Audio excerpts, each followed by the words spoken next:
On December the 10th, 2025, the Uganda government entered into an MOU with the United States government under the America First strategy, with a brand policy of having us get a share of part of American funds, but in return to also share the medical data of all Ugandans, including mine, yours, and any other Ugandan, with the Americans.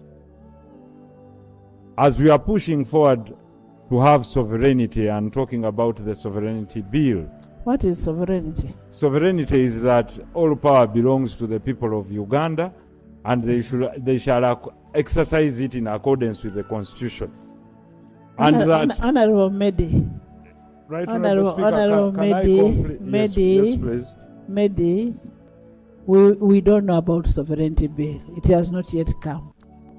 Okay, let me go to the principle. Let's first have the first thing answered right, of our bill. True, right, Honorable Speaker, but this is also a concern, because governments elsewhere, in return, because this has been signed, it's there, and the Attorney General will inform the nation.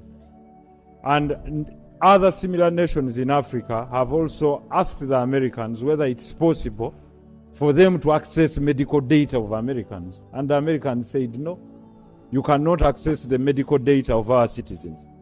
But with this aid, if you want it, we can access medical data of your citizens.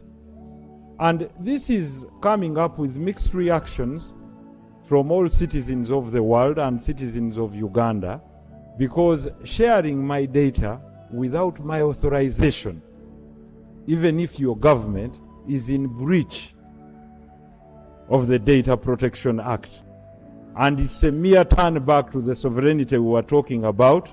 I think Ugandans, through their legislators, need to understand clearly the terms of the MOU and the terms of funding, and how your data, your medical data, my data, and everyone's medical data shall be used by the American government in order to profit from it.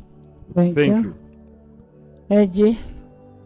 On the issue of medical data and the MOU that they talk about, yes, government of Uganda entered into an agreement with the government of the USA on the sharing of data, both ways and material, and that agreement is available. I'm sure the necessary committee can request the Ministry of Health to make it available to them to look at. What I can assure members here, that no one's data can be used or shared which is not in consonance with the laws of Uganda. So indeed, the Data Protection Act is still in place. And in fact, when the committee looks at that contract, because I also see people debating these things without actually getting an opportunity to read them, so I encourage the committee to look at them. We did make it very clear that if you want to use the data of Ugandans, it must be used in accordance with the law. But the committee can look at it. But yes, there is a contract, and I cleared it. I looked at it myself, and I'm absolutely certain that it's in accordance with the laws.